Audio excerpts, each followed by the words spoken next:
All right. Hello and welcome, everyone. Thank you very much for tuning in. Today we have the great privilege of speaking with Mr. Joe Enders, the host of Red Top Report, the co-founder of Command Media, and apparently now officially persona non grata, as I'm sure you've all heard by now. Joe was recently fired from his parish job on Ash Wednesday of all days for speaking out against Zionism. Now, Joe is a husband and a father, and as a soon-to-be father myself who speaks out on these issues all the time, Joe's story hit very close to home for me.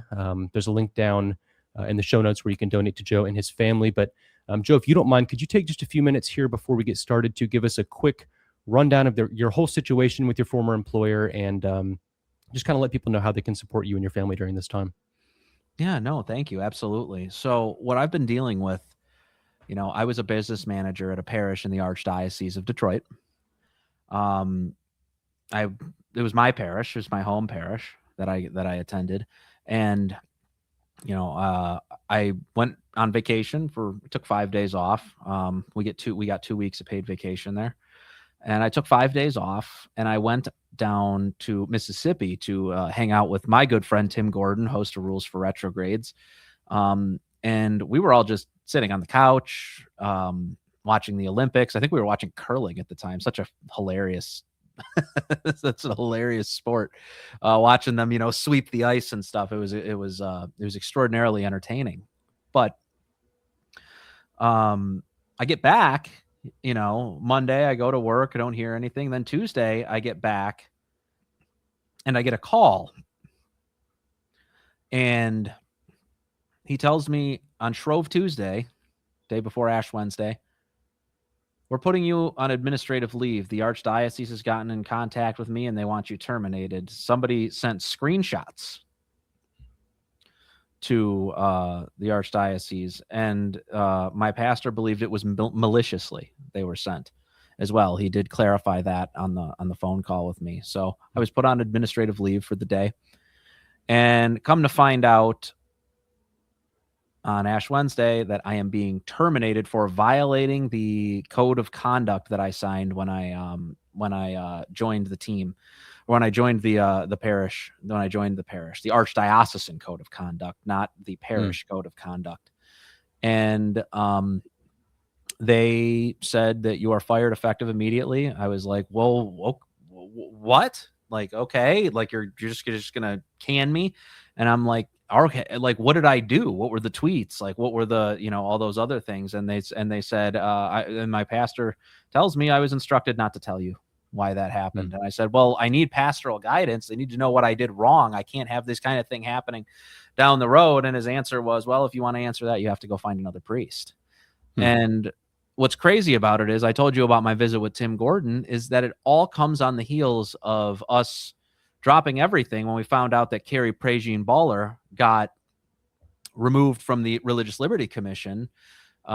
She's saying she's not removed, so great news on that. I hope that comes through, and I hope Trump keeps her on, because I know they're personal friends. I hope Trump keeps her on. All good things happen there. But when she got removed by Dan Patrick, the evangelical Christian Zionist who was baptized in Israel in 2016, kicked her off, and we were like, we got to go up, and we did a show on it. We were sitting right next to each other, and we were talking about how Christian Zionism is not permitted for Catholics to believe in, and not just Christian Zionism, all Zionism, because of the way that they define it. And Carrie started reposting a lot of the stuff that we were doing at the time. She reposted the episode. She reposted some of our tweets that were talking about it. And I have a pretty good idea of who I think sent the screenshots over. Is this a bad time for me to say it was me? Yeah, right. Exactly. No, but I have a pretty good idea of who did it. And the person who I believe did it is an ardent Christian Zionist. And I don't know, because the Archdiocese, obviously, they've never told me. They never said explicitly to me, these are the words that are getting you fired. Right. So all I can do is presume, and my presumption is that it was because I was standing against Zionism that I was being removed because that's what I was talking about at the time. And let's say it was something else. Let's say it was some other tweet that maybe somebody didn't like. Does it really matter? Because they were sent to them because I was talking about Zionism at all. It's textbook cancellation. It's textbook cancel culture. And it'd be one thing if it's like, look, dude, you're too edgy on Twitter or something like that, or you're whatever. Let's get like, we don't want to deal with this. We don't want to work with somebody like this. Respectfully, we'll give you some money to make sure that you're taken care of with everything that you do, but you're going to have to go find other work. Right. You didn't get a severance or anything, right? I got nothing. And in fact, my healthcare, I finally learned this. My healthcare does run out at the end of this month. So I actually don't even get healthcare for the couple more months afterwards. I could sign up for Cobra, but because I was working for a reduced salary, the church and the Archdiocese generously covered the entirety of my family health plan.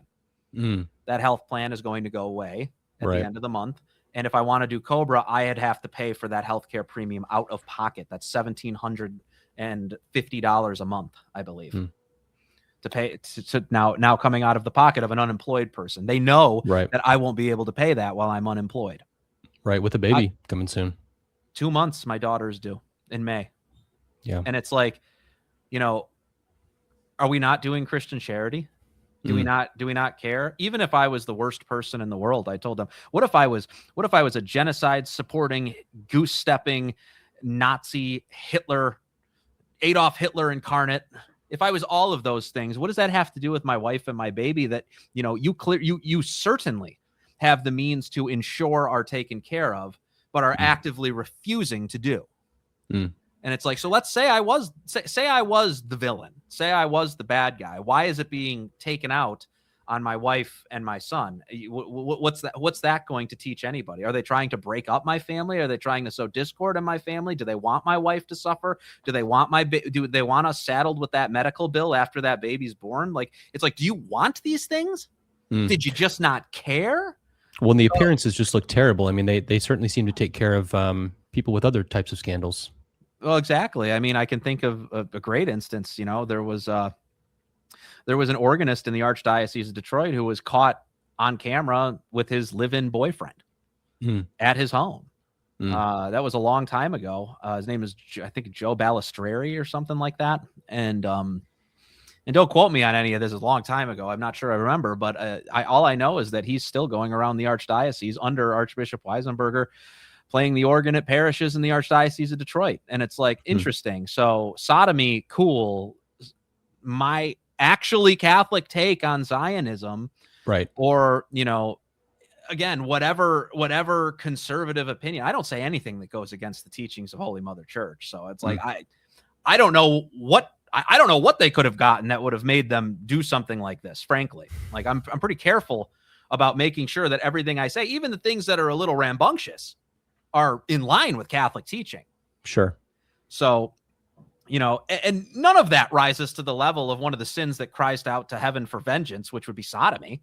I'm not doing anything of that nature. So it just, well, and on top of that, your parish job you never really made that public before now. Is that right? Told anyone except. So it's not like you were representing the parish publicly. Correct. I was actually ensuring degrees of separation. Again, the belief of the person that told me that the Archdiocese was firing me is that it was a malicious attempt to get me fired, and all the Archdiocese, well, it's going to succeed. And it's like, well, are we the Catholic Church? If somebody's doing evil, you don't humor them and give them exactly what they want so they can continue doing evil to other people.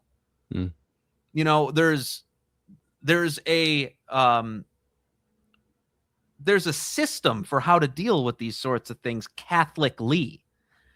And, we use the virtues, we use charity, we use faith, we use hope. It's not like you were taken aside and they said, hey, Joe, we saw these things. This isn't how, you do work for the parish. Maybe people don't know about it, but we'd like you as a parish employee to kind of, represent yourself a certain way. They didn't have that conversation with you at all. It was just first step was get rid of you. Is that right? There was zero conversation. Hmm. They were, and in fact, my pastor was allowed. Well, seems like my pastor wasn't allowed to pastor me Hmm. on this issue, and wasn't allowed to tell me any of the details of what happened. He couldn't even tell me what tweets were the ones that were sent, what the tweets were that were sent. There was nothing, Hmm. just that I violated the code of conduct. Yeah. Yeah, that is Pastoral and that's listen. Is that a pastoral and listening church? Out of curiosity, would you say right. Right. The double standard there is synodal? absurd. Yes, synodal. Yeah. Oh man. Well, So, everyone, please definitely check out the link. We're going to put the links down in the description for Joe's fundraiser. Do you want to share the fundraiser right now, real quick, on the screen for everybody before we kind of start talking sure. about the Zionism conversation? Because I do want to talk about kind of the underlying notion behind all this, why this is so controversial, and why your take is purely Catholic. Yeah. But I definitely want to make sure people can see the fundraiser. So do you want to show them that here? Sure. I think you need to enable me, but I will. Oh, do I need to do that here? There you go. Yeah. So this is the fundraiser that my friend Charlie made. Obviously, Charlie's a close friend of mine, a former coworker with me when I was at Church Militant. But we have raised so much money. We've surpassed our goal. I just want to let everybody know that, we're extraordinarily thankful. And if there's anything you guys can do to keep doing so, that helps my family more and more. Again, if something can't be figured out on the healthcare, we're saddled with what could be between a $30,000 to $40,000 hospital bill that we're going to have to pay. So, yes, we surpassed our goal, but we obviously would appreciate any further generosity that's going to help us pay our bills if that bill does come about, which we still haven't figured out for sure if that's going to be possible. Now, if it isn't, obviously this money is going to be used to make sure that my family eats, that my bills are paid while I build up Command Media to a point at which it's fundraised and ready for me to start doing that work there, speaking out against Zionism there. So, well, this is a beautiful example of Catholic charity right here. This is it not? This is what it is. So, I guess God always finds a way to bring something beautiful out of the terrible things. It's amazing, isn't it? The average Oh, look at donation was that. like $80. I mean, just Yeah, look people at are that. not skimping out. Wow, look at No, that. I know. Look at how many people are. I mean, I'm just scrolling. I'm like ripping on my mouse right now. Just scroll, scroll, scroll, scroll, scroll. This is what I'm talking about. This is the church, and it was a huge learning experience for me, because you always know what the church teaches, but you don't often get the opportunity to actually feel what it means. And the church is so much more than popes. It's so much more than bishops. It's so much more than priests. The church is the body of believers, and the body of believers came together and said, Joe, what you said was right. Do not be ashamed of standing up for Catholic teaching. And it inspired me. And it'll continue to inspire me. It's the church, and Yeah. I see it and I love it. And it was after it felt like the church stabbed a knife into my heart and told me that I'm an orphan. So it was a profound reversal of a lot of negative feelings that I could not help my wife from having, and that I was having myself. So, Right. I mean, but the generosity that I've received is more than simply the financial support. It was spiritual support as much. All the prayers, there was many realizations that the church will be here for us when we need them. And it's the most amazing feeling ever. I get chills every time I think about it. Right. I mean, obviously you want it to come from the hierarchy too, but I mean, if you're not getting it there, at least we know that we have our Catholic brothers and sisters out there. So that's right. That's beautiful, man. Well, thank you to everyone who did donate and everyone who will donate. But considering these recent events and their implications, I'd really like to kind of get into the weeds here on the historic Christian position on Zionism, as well as Judaism more broadly, and why the Catholic Church's 2,000-year tradition presents a unique threat to this Zionist narrative, and why it was Kerry, the one Catholic on that Religious Liberty Commission, who really stirred up the situation here. So, as any good student of history knows, the Catholic position on this issue is remarkably consistent. So We're going to start here with a great example from the famous 1904 conversation between Theodor Herzl, the father of modern political Zionism, and the great Pope St. Pius X, who said straight to Herzl's face that, quote, "We cannot give approval to the Zionist movement. We cannot prevent the Jews from going to Jerusalem, but we could never sanction it. The soil of Jerusalem, if it was not always sacred, has been sanctified by the life of Jesus Christ. As the head of the church, I cannot tell you anything different. The Jews have not recognized our Lord, therefore we cannot recognize the Jewish people. Either the Jews will cling to their faith and continue to await the Messiah who for us has already come.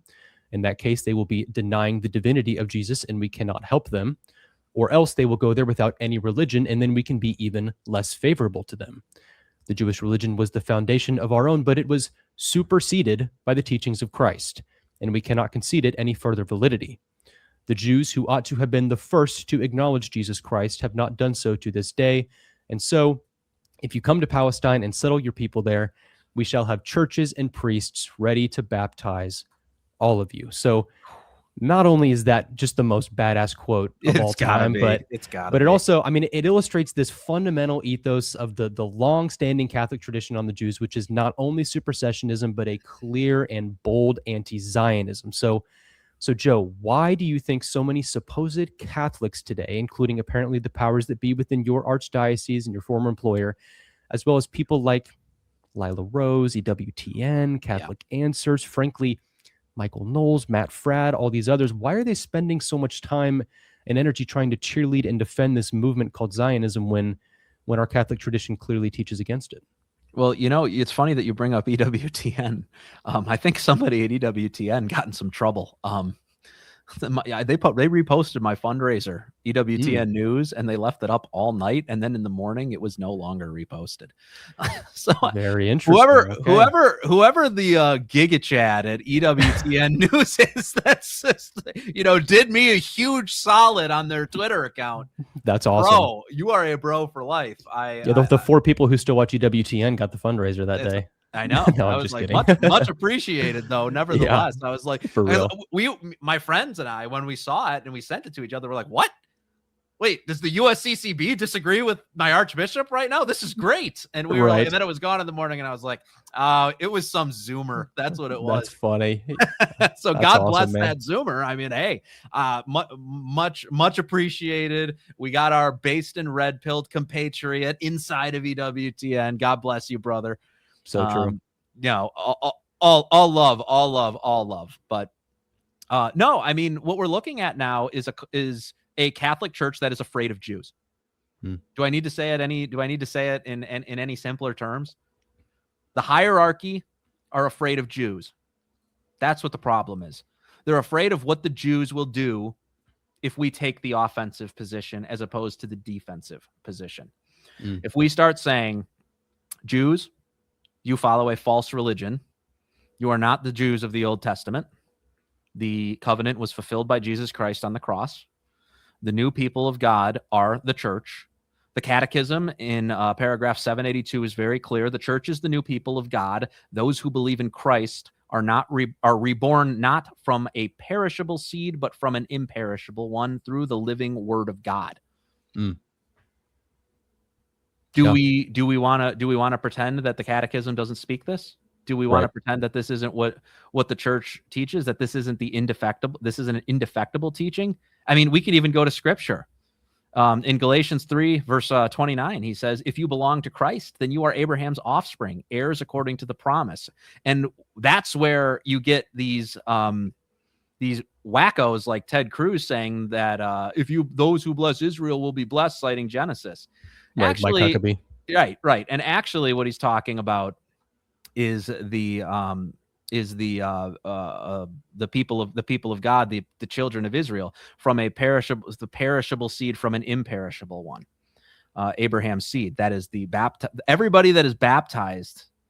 I mean, let's think about it this way: that your descendants will outnumber the stars in the sky. Who embodies Genesis more here, Catholics or Jews? Jews are just an ethnicity and not a very big one. Right. We've spread to all 4 corners of the earth, to all the nations. Exactly. I mean, if just looking at the prophecy, I think it's very clear. Romans 9:6, not all who are descended from Israel are Israel. Mm. There's so much to be done here, but these are all things that debunk this psychotic idea that the political state of Israel today is the current state of Israel, and they've developed a powerful lobby, and they've developed a powerful alliance with the Protestant heretics in the evangelical movement. Mm-hmm. You're talking about the Schofield Bible. This is a 19th century heresy that just was completely. We had a word for them. It was called Judaizers, and the entirety of the church, Protestants, Orthodox, Catholic, like everybody had this understanding until the 19th century. When the Schofield Bible came out, and a lot of the the proto-evangelicals, I guess we could call them, latched onto it and started founding churches all across the United States. The Jewish lobby funded a lot of this stuff early on, and it led to, I believe, the financial dependency and the power dynamics that we see in American government today, specifically in the GOP. You see a lot of these evangelicals. They're of goodwill, and they believe a lot of things that Catholics should be believing. About the family, about abortion. We'll get it. Some of them even on birth control and divorce.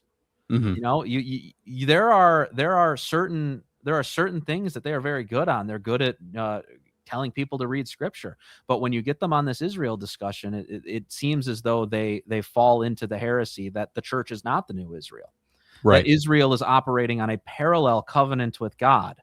That Jews. It makes so much sense that they miss this, because it's the Catholic Church that is carrying on the apostolic tradition, right? So the apostles fulfilled the 12 patriarchs. So you can see this kind of nation structure that the church becomes the new Israel. That it's easy to miss that as a Protestant when you think church is just the kind of invisible body of believers. I know maybe not all Protestants would say that, but that's a very popular Protestant notion, especially in America.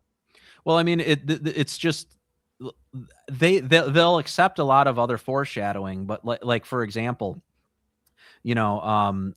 Jesus Christ being what is inside the ark of the covenant. Jesus is that. So you have the rod of Aaron, the high priesthood. You have the 10 commandments, the Torah, the law. You have the manna from heaven, the bread of life. That's Jesus. Jesus is the contents of that. He is the living word, truth, life. He's all of it. And I'm sorry, light, all of it. So when you view things through the prism of the foreshadowing, it's very clear, like you were saying, that Israel is the church, that the chosen people, the Jews, are the ones who who God admittedly gave first access to the fulfillment of the covenant to. All of the apostles, Jews. Jesus, but they spurned their blessing like all the older brothers of Genesis. Exactly. It was always a covenant of faith too. That's another thing that people seem to be missing. It was never by their Jewish blood that they were chosen. It was by their faith. From Abraham on. And what we think of when we think of modern day, when we think of modern day Zionism, it's essentially broken down into 3 propositions. The IHRA is very clear that anti-Zionism is anti-Semitism, and that's the International Holocaust Remembrance Alliance. They defined anti-Semitism, and the State Department accepted that, the first Trump administration in 2016, as the State Department's definition of what anti-Semitism is. So they include that anti-Zionism is anti-Semitism. And the general sloganeering that you'll hear from the Jewish lobby, the Israel lobby, and the Christian Zionist lobby, which I'm just going to call them the Christian Zionist lobby. It's just basically boomer evangelicals, frankly. There's not really like a really tight-knit thing, but they all believe this. Is that Jews have a right to their ancestral homeland, and Israel has a right to exist. Now,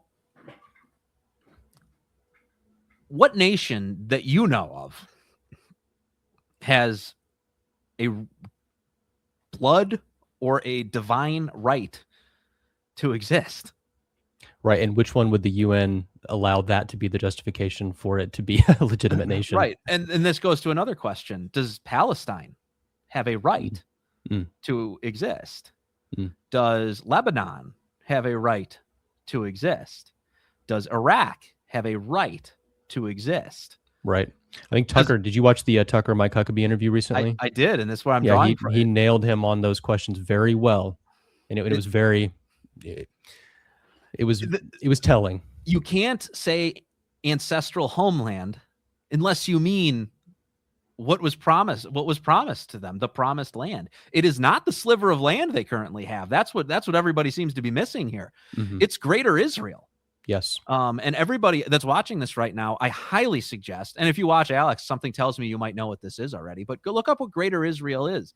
It shows the boundaries of what was promised to them by God, the land that was promised to them by God, from the river to the sea.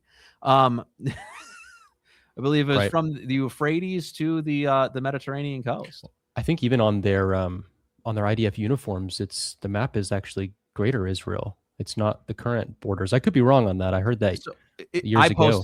I posted that, and it is a patch that IDF soldiers wear. For whatever it's worth clarifying, it doesn't much matter because the Zionists believe it, but it is a private patch that they put on their uniforms. But they're still wearing them. They're still wearing them. It doesn't much matter to me whether it was, I mean, I guess it would be a bigger deal if it was a military sanctioned patch that they wore. But it doesn't matter. They're still thinking in the same terms that we're criticizing them for thinking in. Well, wasn't there another time that Netanyahu went to like the UN or something and presented a map that was literally Greater Israel, showing Israel as Greater Israel? I could be wrong on that too. I heard about that. I have not seen it, so I can't confirm or deny. But either way, it doesn't matter. We know that's the underlying the ancestral homeland. And every country that we manage to be going to war with, whether it be Egypt, Syria, we need to do something apparently about Lebanese terrorism, which has nothing to do with us. We went to war with Iraq. We're toppling all these countries that just so happen to be within the boundaries of that Greater Israel. Right. 7 countries in 5 years from General, what's his name? Flynn. Yep. General Flynn. And so we're paving the way because a heresy has infected the highest levels of the American government. And the heresy is Christian Zionism. Literally, not just Christian Zionism, Zionism as a whole. If Jews have a right to their ancestral homeland, then those countries do not have the rights to their sovereignty, and the Jews have the right to just take that from them by force. Right. No Catholic is allowed to say that. No Catholic says that's okay. As a Catholic, you are allowed to say that Israel has a right to its sovereignty. It's a nation. It's a recognized nation by the Vatican, but so is Palestine. Palestine is also a recognized nation by the Vatican. It was recognized 10 years ago, actually, as a nation by the Vatican. So, and people are like, well, what even is Palestine? I was like, no, we're not doing the dissimulation. The Vatican recognized Palestine, the country. So that Palestine, if you really need to know, that Palestine is the Palestine that we're talking about. They have a right. They have a right to their sovereignty. I'm not going to, Israel has a right to its sovereignty. For example, when Hamas came in there and started killing Jewish people, I don't know how many. I don't know if Israel let it happen. I don't know. There's all sorts of discussions about the events surrounding October 7th. But if insurgents come into your land, you have the right to protect your sovereignty. You got to kill those people. Like, of course. No, nobody's saying this. Nobody's saying that Israel doesn't have the right to exist in the sense that they need to be conquered. We're saying that they do not have the right to their quote unquote ancestral homeland, which is outlined in the historical document that is our sacred scripture. Right. Right. So it's, when you think of it that way, when you look at it through the actual prism that evangelicals are looking at it through, and the messaging is intended to target evangelicals looking at it through that lens, you cannot assent to that. They do not have a right to their ancestral homeland. They have a right to the exact borders that they have right now. Right. Yeah. I just spoke with Justin from the Catholic State last week, and he noted that the patristic tradition actually predicts that there will be a resurgence of Judaizing happening in the end times, even within the church itself, in order to prepare the way for Antichrist, who we know will rebuild the Jerusalem temple and will likely be a Jew himself, which means many of these Catholics who are what Justin calls neo-Judaizers, they're going to be perfectly primed to worship Antichrist when he arrives. I mean, do you think that's possibly what we're seeing here? Oh, I don't know the day or the hour, my friend. I would Sure, never. of course, I of would course. never. I'm not going to be the. I don't know. I mean, it could be like Yeah. I'm always open to the fact that I will be dead in the next year. It's always like everything's always on the table. And my advice to everybody is, you know, it doesn't matter if it is a sign for the end times. What matters is that it's a sign that evil is permeating our civilization. Whether it is the end times or it isn't the end times is irrelevant. Think about your end time heretics. Think about your end time evangelical Christian Zionist heretics. Yeah. I'm not even going to condemn the Jews for being Zionists. They should be. If you were a believing Jew, if you were to follow the malformed Jewish conscience, you should be a Zionist. There's nothing to really condemn there for them. They're working in their self-interest. They're working in the interest of the Jewish people. But the if we were more Zionists, identitarian in that sense, we would. Exactly. I mean, the Catholics. This would have never. None of this would have ever happened. Right. It's because we lost our our willingness to be identitarians, that as Catholics, that now Christendom has fallen, and we've let all these heresies come to rule the day. And that's what we're seeing now. We're seeing the culmination of a weak populace, a weak government, and a weak church. Yeah. It's been demasculinized entirely. Mm. We can't even manage a family anymore. Right. I mean, yeah, we at least for a long time, the U.S. never really had Catholicism, right? But at least it had the natural law for a long time. So like Dr. Jones talks about how what was holding America together for forever was sexual morality. Mm-hmm. And now, since that's been attacked since the 60s, really, like sexual revolution, it's all gone down. Like that was like the last little thread holding our society together. Well, the fatal flaw, and it was why we were destined to have a sexual revolution, and I think that Dr. Jones would agree with this, is that we did need to liberalize on sex a little bit because we were puritanical. And that's something that even Catholics wouldn't assent to. I think they were only, I'm not going to go into explicit details or anything like that, but it was like wrong to even talk about it in puritanical societies in the United States. We needed to loosen on it the same way that we needed to loosen on slavery. Thousands of slaves were being mistreated in the South. So we needed to loosen up on those things. So what do they start attacking? They start attacking the need to liberalize on sex and the need to liberalize on race, two major subjects. And that's our problem now. Those are the two things that they're using to bludgeon us with repeatedly. What I don't understand is how the heck we're being bludgeoned with the Holocaust and being bludgeoned with like World War II and anti-Semitism and Nazism. I was like, bro, we've done more for you than anybody. Right. How many billions per year right now, right? We give you all this money every year. We sent our military, freed you all from the concentration camps. Yep. On top of your socialized health care and education, and look, what are we doing? I mean, it's nonsense. And look at our country just completely falling apart. Exactly. Our infrastructure is crumbling. We built up your country. We gave you all the technology you needed to make the most comprehensive missile defense system in world history. You stole nuclear technology from us. Yep. Probably killed some presidents. Well, potentially. I don't want to jump to any conclusions, but I read some interesting documents in there that have me concerned too. One of the things that I remember when I was reading through the JFK files, actually, that one of the comments, one of the things they wanted to redact was anything relating to Israel or Mossad. So I was like, why is that? What's the reasoning behind that? That was all very concerning. But no, I mean, this is the problem. The problem is that we have a parasitic relationship with another country.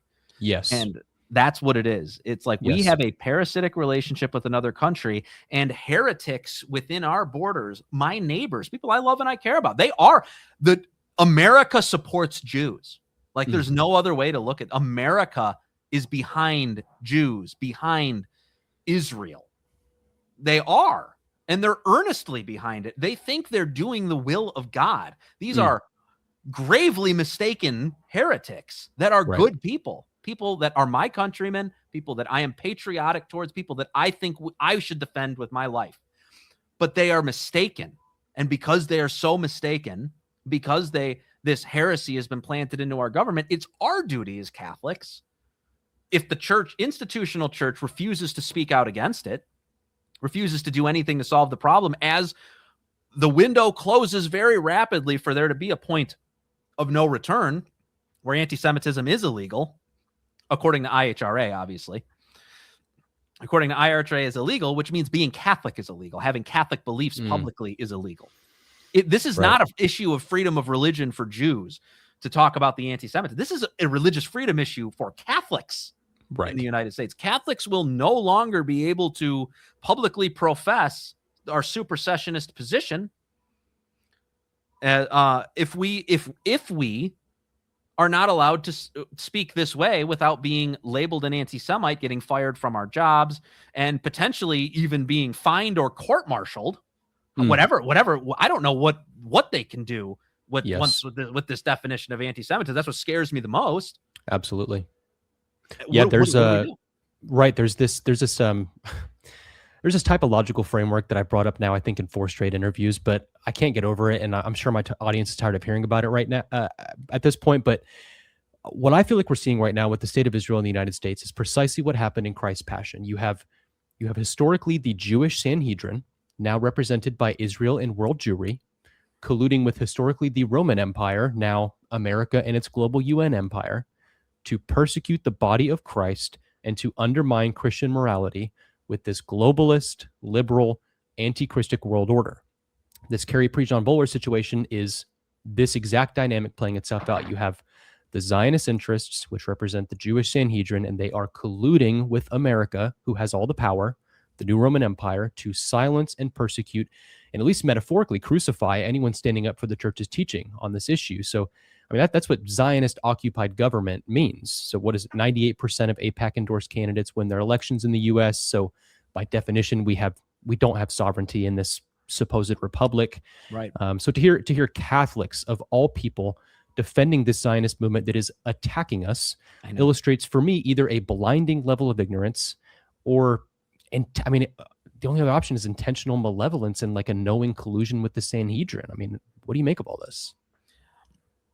Well, I think I really like that point because a lot of people are begging for a conspiracy, and I'm not saying one doesn't exist. I would never say that one doesn't exist. I believe in many conspiracies myself. But if there is a collusion and they are the Sanhedrin, it wouldn't even matter if they meant it.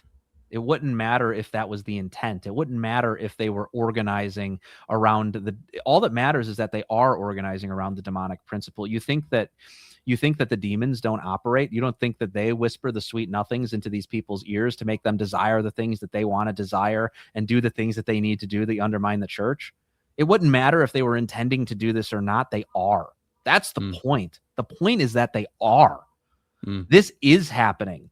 Jews have coalesced into a World Jewish Congress. They give a address on the state of world Jewry. Right. Anybody that says that world Jewry doesn't exist, well, I mean, tell the Jews that. The Jews would tell you it does. Absolutely.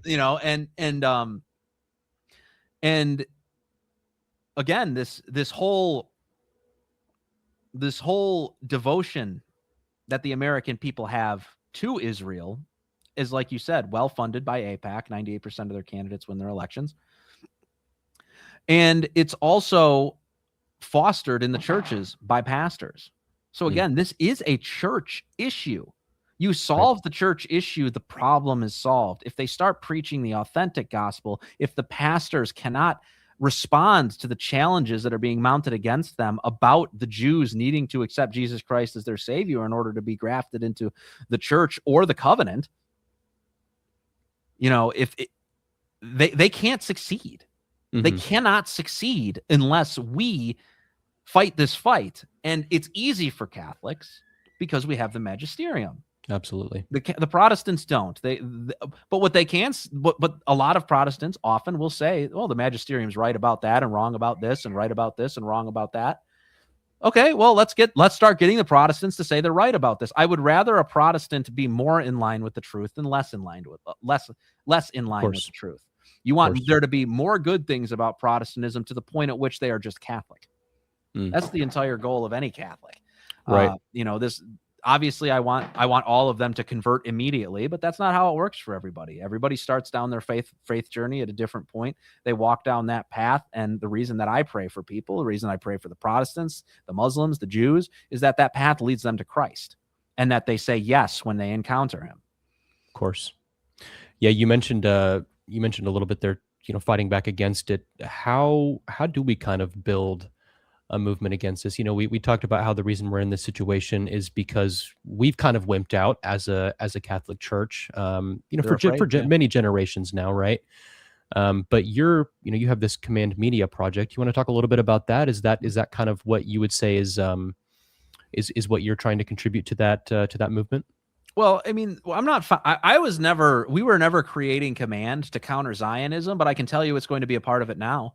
There's no doubt. There's no doubt that it will be, because now it is a matter of preserving Western heritage. The whole point of Command Media, and for those that don't know, I'm starting a media organization called Command Media with my friends Joe Gallagher and Father Calvin Robinson. Our goal is to catechize Gen Z, to restore the traditional American family, and to protect Western heritage. We can't do that unless we're a sovereign nation that actually has self-determination. And that's our problem right now. We don't have that. We don't have if we don't have the ability to control our own destiny as Catholics in the United States of America, then you can throw every other tenet out the window. We'll be entirely controlled by other people. We'll be entirely beholden to a non-Christian religion. That's not a place that we can be in, no matter if you love Jews to death or hate Jews to death. It doesn't matter. Well, not only is it non-Christian, it's anti-Christic by its very definition. It's the rejection of Logos. I mean, it's anti-Christ. It is anti-Christ. I mean, as by definition. And frankly, I think we should stop using the words anti-Catholic, anti-Christian. No, anti-Christ. You are aligned with Antichrist if you are against me, and that I think that's a lot more powerful terminology. Anti-Semitism has a big wallop behind it when you say it. Anti-Catholic, everybody kind of just rolls their eyes. No, when I tell you are Antichrist, there's a huge problem that has more weight. Same way Christ is King had so much weight behind it, and all of these things are all the slogans that you'll see. The Israel lobby and the Jewish lobby like recoiling at. It's always like Christ is King. What was the other one that they flipped out about? Correct. Remember for me if you can.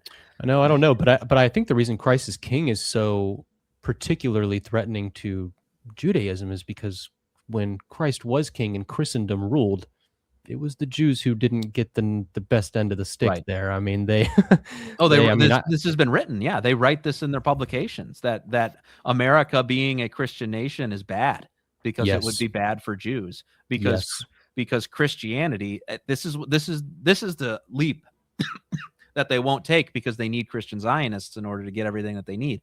It's that Christianity is anti-Semitic. That's what they posit. Christianity is hateful of Jews. And the simple answer is, well, no, it's hateful of Jewish behavior. Right. It loves the Jews. It wants them to have eternal life. I talked about this with Justin last week as well, but the old Good Friday prayer to praying for the perfidious Jews that has now been taken out. That's a prayer of love. That's not a prayer of we hate you, you're not with us. That's we love you, and the fact that you're not with us is tragic. And that's the anger that they have, though, that they're angry at the fact that you have a problem with them. And it's like, well, there's a very easy way for us not to have a problem with you anymore. Come over here. I'm going to baptize you in the name of the Father and the Son and the Holy Spirit. You'll accept Jesus Christ as your Savior. Right. And by Sicut Judaeus Non, like, we're not allowed to attack the Jews and of course, destroy their religious buildings and persecute them explicitly. Right. We're supposed to actually protect them and protect them as the witness people. But if you are going to subvert our society and subvert our sexual morality and our ideas of the family and the things that sustained us for, well over a millennia, if you're going to start attacking those things and you're going to be taking the power in government and taking over our institutions, like, we're going to have to fight back. Like, it's going to become that you've now turned it into a battle. Yeah, well, and that's the thing that people miss, even in Israel. Okay, let's say Israel has a right to exist. How does it have a right to exist? How does Israel exist? How must a Catholic say Israel is to exist? Does it exist as a Jewish state? No. The only divine right that Israel actually has is the right to protect Christians and become more Christian. That's the right that they have from God. If they think that they have any inverse right outside of that, and I'm not talking about sovereignty rights or anything, I'm talking about the divine rights that they have. Sovereignty is not a divine right. Sovereignty is a natural law right. Sure. A divine right that they have is to become more Christian and to protect existing Christians. Those are the rights that they have. So if, let's say, Israel remained filled with Jews, just, every single person is like, oh yeah, I'm from the line of Aaron, I'm from the line of I'm from the Levites, I'm from whatever, all from the 12 tribes, and they were all Christian, and Israel was a 100% Christian nation, Catholic, gives deference to the Pope.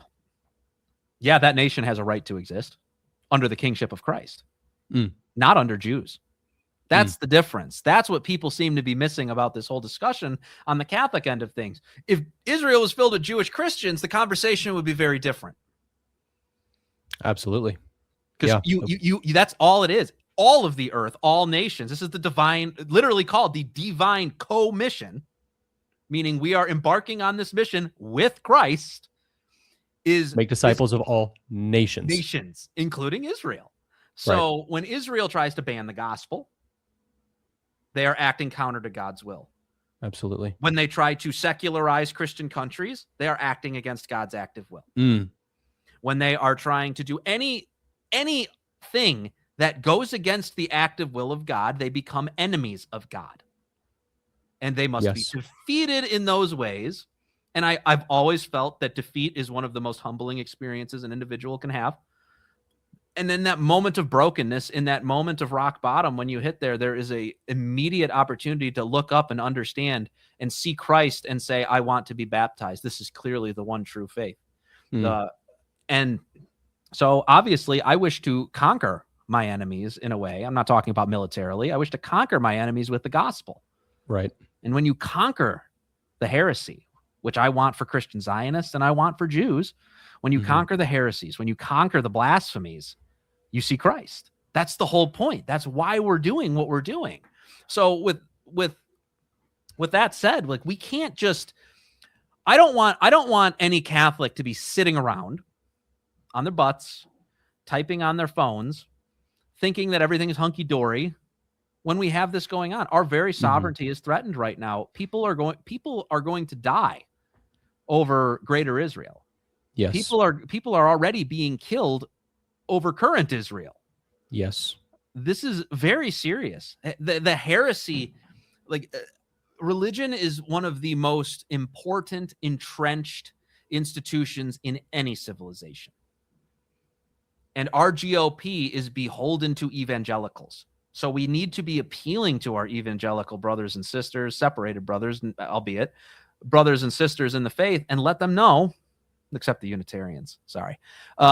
But we need to let them know that you are engaging in a heresy that is undermining this country's sovereignty, and we cannot allow it to continue. We will make you enemies if we have to. If you side with Jews over Jesus, we will make enemies of you. Yeah. Couldn't agree more, man. Very well said. I do want to spend at least a few minutes here talking about the sort of double standard within the church's disciplinary process for, let's say, a clergy member who's a known PDF file and merely gets moved around to different parishes versus a lay apologist like yourself who speaks truthfully about the Jews and gets fired with no severance. So can you Man, can you help us understand this? Well, the way that I see it, it's that we have become a overly feminized church, and it's not just a church. I'm going to sound like the the angry Zoomer right now, even though I'm a zillennial. I'm in between Gen Z and millennial. I'm born in '95, but I'm going to sound like the angry Zoomer right now, Gen Z, and I'm going to say that boomers are the problem. Boomers are a generation that are completely unfamiliar with consequences, with justice, with anything. All they understand is a loose interpretation, a broad interpretation of mercy. Hmm. And this broad interpretation of mercy that's infected this generation transcends all national borders in the Western world. Every single one of them. And that means it went to the highest levels of the church, it went to the highest levels of governments, and it's what allowed feminism to run wild and break up our families. It's what allowed the Jews to run wild and turn us into a vassal state of Israel. And it's what allowed the spirit of Vatican II to run rampant throughout all the Reverend Novus Ordo TLM parishes in the country and turn them into clown masses.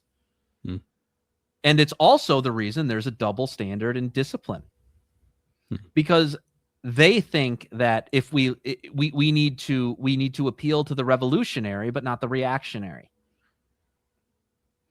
The revolutionary is the communist, the one who is so far away from God, the lostest of lost sheep. But the Zoomer, who the Zoomer right-wing white Catholic man, who might be a little excessive in his thoughts on race and IQ, his thoughts on some certain events that took place in World War II, or certain views on the Jewish on the Jewish blood curse. These people are not worth taking into the bosom of the church and turning into strong Catholic men, because it's all feminized. They want the feminized political ideologies, the matriarchal ideologies like Marxism, and they want to get rid of the patriarchal authoritative ideologies that are more further to the right. And in doing that, the consequences that are dished out on the quote-unquote racist, the quote-unquote sexist, the quote-unquote homophobe, the quote-unquote anti-Semite will be greater than the consequence that is dished out on the progressive, the sodomite, the contraceptor, the heretic. The heretic. We are set aside. Yeah. And it's because the boomers are living in this post-war consensus idea that Hitler is actually worse than Satan. Right. Yes. Hitler is worse than Satan. Racism is worse than heresy. And bigotry of any kind is worse than feminism. Mm. And this is false. I think you saw this dynamic in the Fuentes Piers Morgan interview. Think what you want about Nick Fuentes, but you really saw that generational dynamic you're talking about here with the boomers. I mean, it was very telling to see the things that really kind of ruffled Piers' feathers, and then to hear him at the end say, "Well, you're an extremist. You believe the Bible." Like, well, what are we doing here, man? I mean, Nick's like, what? He's making fun of him for being a chaste virgin. I mean, the whole thing was completely ridiculous, and he's a supposed Catholic. I mean, that is the boomers. Yeah, obviously not every boomer, right? But that is the textbook boomer. They are defined by the poor. That's their identity, is the post-war consensus. It's the boogeymen that, like I said, heretical, non-Christian ideologies foisted under them and undergirded them with before they came into adulthood. Yes. And obviously there was some good in that too. Obviously they hate communism, which is great. You should hate communism. Like, well, it's a very un-Catholic thing, but you also were taught to hate this ethereal vision of fascism. I'm not talking about actual fascism. This ubiquitous version of fascism, where any form of authoritarian government in the right-wing sense is fascism, is Hitlerian, is anything. So, like, for example, people are saying that banning pornography is fascism, that banning abortion would be fascism. What are laws for if not for those things? You can't legislate morality is the catchprise that you hear a lot these days. All of these things are fascism. It's just a ubiquitous term for authority. So we are a rudderless country with no authority. And when authority is dished out, it's dished out against Satan, which is Hitler, and all of the ideology that ever came out of his mouth, whether it be good ideology or bad ideology, and every historical figure. Right. If he wore a green jacket one day, green jackets are bad. I mean, look at why red lipstick was so popular in the 50s. It was because Hitler hated red lipstick. That's how deep the propagandizing went in World War II. And I understand we were at war. I am all for propagandizing against our enemies. That's a good thing. It's easier for soldiers to cope when they fervently know how evil their enemy is. It helps them with war, which is an unfortunate tragedy of existing in the sinful world. But that propaganda set in and is now having political ramifications. And to Gen Z, this is remote history. We don't care. Hitler's the same thing as Napoleon to them. Napoleon killed 1 billion people. He killed 1 million people. And that includes civilians. He killed 1 million people. And nobody's out there treating him the way that we treat Hitler. Well, I mean, you can understand the boomer mindset, especially when, I mean, have you seen speaking of the Epstein files recently, did you see that, obviously Epstein's associate, Ghislaine Maxwell, her father was Robert Maxwell, known Mossad agent, but also heavily involved with McGraw-Hill, who made basically every textbook I read in school. Yep. So these people are writing our textbooks, writing our history for us. Well, it's funny, the Soviet defector, Yuri Bezmenov.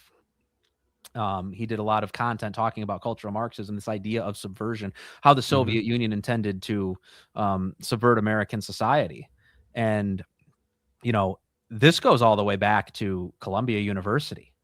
When the Frankfurt School was expelled, when they fled from Nazi Germany and came to the United States of America and settled at Columbia. And they started poisoning with critical theory our history. And then after poisoning our history, that moved on into forming all sorts of other dialectics. So there's a lot of dialectics that were created. If you guys aren't familiar with what a dialectic is, this goes back to Hegel. And Hegel talked about how there is an antithesis, a thesis, and a synthesis of those things. And then there will be an antithesis to that thesis, and then that will synthesize again and move forward. Marx came up with what was called dialectical materialism, and the dialectic that he came up with was there is the oppressed, there is the oppressor, and then there is the synthesis of those two that come together, and then the end of that dialectic is pure communism. That was his whole idea of what society was. Well, they created their own dialectics of master and oppressor, and the master-oppressor dynamics in the case of feminism would have been women being the antithesis, rising up against their tyrant, the husband. Right. That's feminism. You look at anti-Semitism, it's Jews rising against the Nazi, Hitler. When it comes to race, it's the oppressed non-white rising up against the white man and moving forward and forward and forward.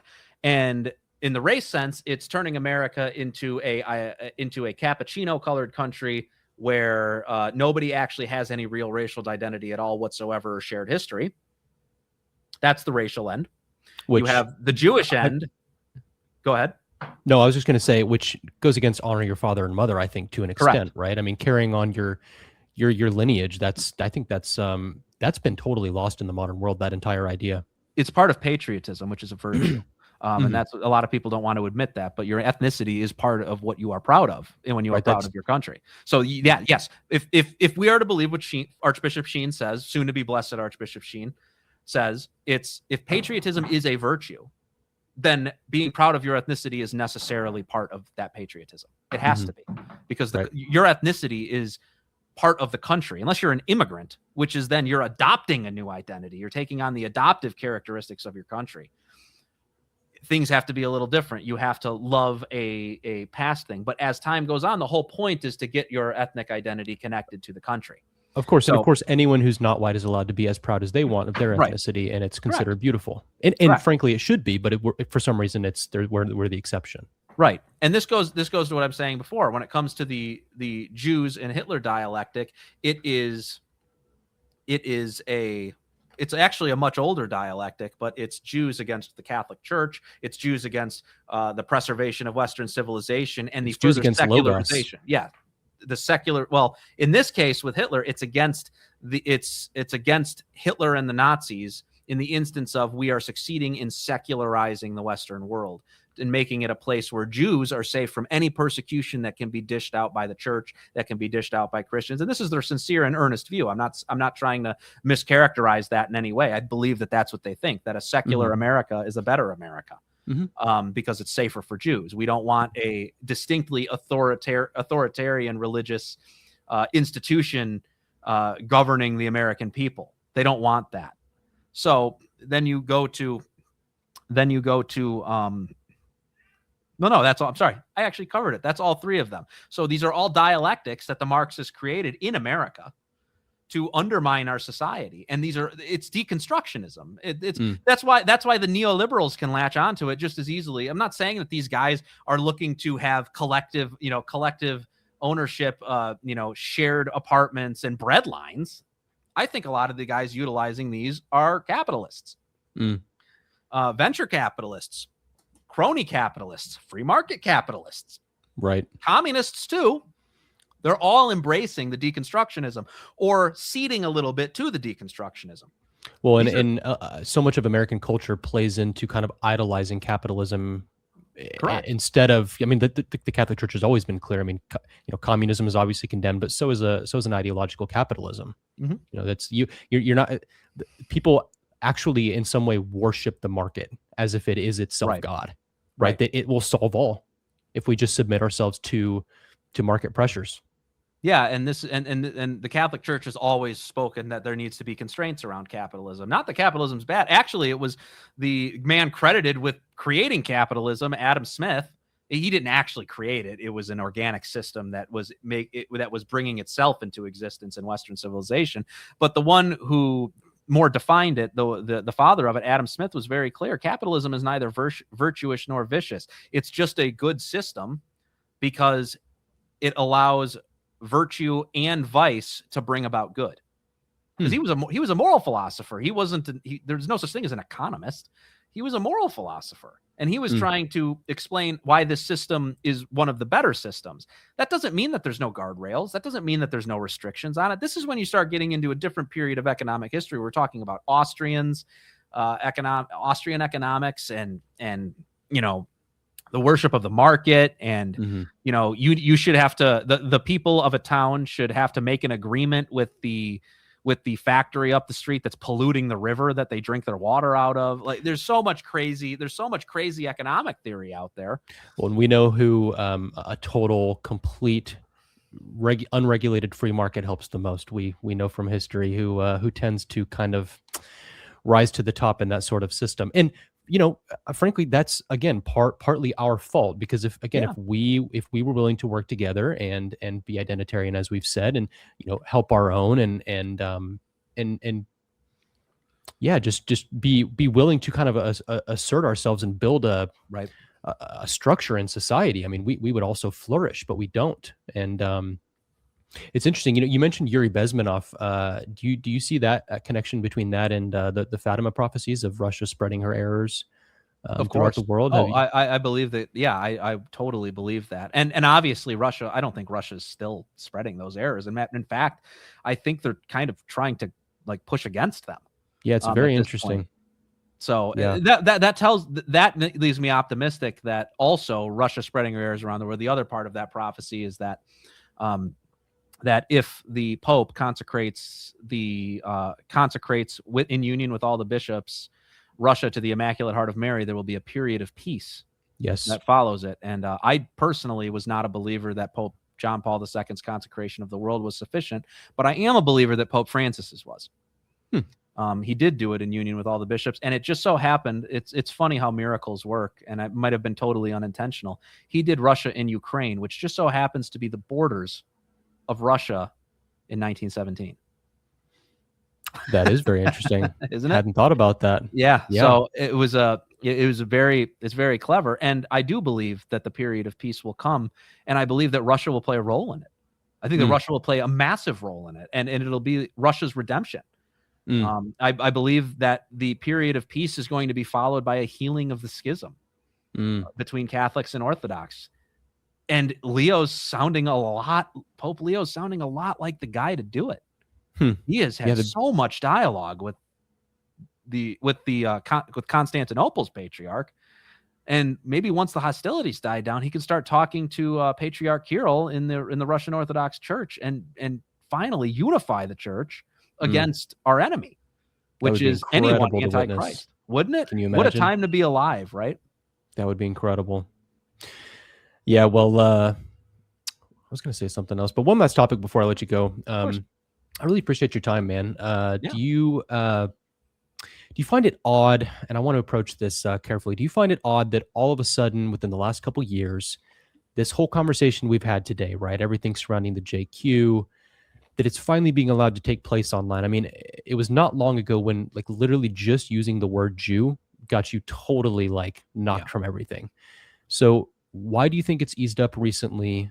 Is there just too much pressure around the issue kind of post October 7th and they can't keep it sealed anymore? Or do you think there may be a more sinister agenda that that hopes the conversation turns away from Christian charity and towards some sort of kind of violent extremist position so that they can, you know, point to some sort of maybe outburst of violence or something if that were to happen and say, hey, this is exactly why we needed to censor all this talk from the very beginning, and we definitely need to crack down on it now.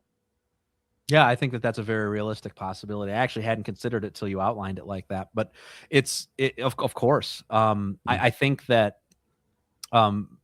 very similarly, the progressive elements of the church are doing this to Latin Mass people.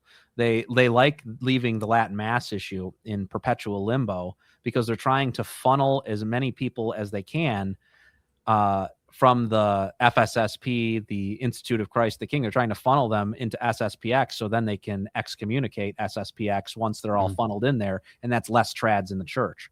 And I think very similarly when it comes to people that want to talk about the Jews, they want to make sure that oh, look, it is okay. Put your name out there, put your content out there so they can put you on the list. Now, I'm already on the list. Doesn't matter. It's over for me. I'll never work in this town again.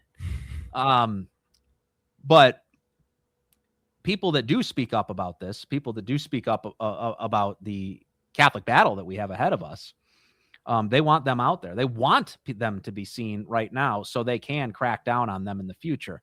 Now, that said, there's also, I think, a dual synergy going on right now. We just so happen to agree with the left right now. It's very interesting. It doesn't often happen, but we're firmly entrenched with the left on this issue that human rights are being violated in Gaza. They're operating obviously off of the false dialectic of white versus brown being the issue here. A white population of Jews is oppressing a brown population of Palestinians. That's why it's so passionate to them. It's racial. It's not racial to us. It's moral. But we do have that synergy with them right now. And because we have that synergy, the left is forced to say Jew. The left is forced to say Israel, Zionist. They're forced to say all these things. Now they can't come up with an algorithm that censors us and doesn't censor them without at least being, because you have to violate the terms and conditions by law for them to suspend you. You could take them to court over that if they did. Right. Yeah, it's very interesting. In a similar vein, I do find it interesting that it's most of the biggest names in the JQ space are the non-Catholic voices, like people like the Red Pill guys. So they'll acknowledge the JQ, but they'll do it in a totally unvirtuous manner, right? They're just low they lack IQ, all virtue. low IQ anti-Semitism, right? Exactly. So, exactly. 100%. I mean, it's never the guys approaching the issue from a Right. truly loving Christian position, talking about the Catholic tradition, none of this. Yeah, no, it's interesting. Well, before we go, man, can you give us a white pill? I mean, we know where to place our eternal hope, but what about in the meantime? Are you seeing any I mean, you've got your media company coming up where people are working on things, but what are maybe some positive trends you're seeing here in the temporal sphere that we can look forward to? 80% of young priests are considered theologically orthodox. Mm. There is no greater hope than a strong institutional church. And I've said this, I've banged this drum for a long time. Strong institutional church is bred by strong domestic churches. And the domestic church is the family, which is husband on top, woman below him, and children below both of them. Obviously headed by Christ, guided by Christ. Mm. We are repairing our families. We're not going to be like the boomers or Gen X. We're going to repair our families. We're raising children, and our clergy is going to be more theologically orthodox. They're going to be more consistent on issues of sexuality, which is clearly in the worst state it's ever been in this country. We have women on OnlyFans right now, for goodness sakes. Mm-hmm. And not only that, they're going to want a reverent mass. They're going to prefer a reverent mass. The church is heading for transformation. We can see it because the only people left in the Catholic pews are going to be us young guys. Everybody's leaving because they're failing. Well, I've heard in a lot of the seminaries, a lot of the younger guys, they have kind of underground little traditional movements. Yep. I've heard a lot about that. So, I mean, I don't want to. They're real. Maybe we shouldn't even talk about it, right? Yeah. What are you talking about? There's no fight club. There's no. We're cooked. No we're cooked, man. It's over. I don't know what you're talking about. So, it's actually a drum circle. They're just singing Kumbaya. Right. Nothing to see here. I'm pretty sure they're marching for migrants and refugees right now. Right. They're blessing ICE. Right. Which one? Right. Oh, that's funny. Well, brother, I really appreciate your time today. Congratulations on your baby coming up soon. Thank you. And yours too. Thank you. I guess congratulations on being a little bit canceled. And I mean, we'll see if we can weave it into the best thing that ever happened. I'm sure you'll find a way, man. But to everyone, please keep Joe in your prayers. Of course, check out the link in the description to donate to Joe's family. Is there anything else you want to say to the audience before we call it quits? I would say go watch our newest Red Top Report episode on Red Top Report on YouTube. I had Timothy Gordon and Father Calvin Robinson on there to discuss Christian Zionism. We really dive into the nitty gritty on that one. We really break down the problems that we're witnessing right now in the church and in the country. So I do highly recommend you watch it. Alex, I know you're going to watch it soon at some point in the near future as well. And we are going to keep a lookout for Command Media. We're coming. We are coming, and we're going to come like a freight train. We're not going to come half cocked. We're not going to come with nothing behind us. We're going to come hard, and we're going to come fast. I like it, man. All right. Well, thank you very much, everyone, for tuning in. We'll see you next time. God bless.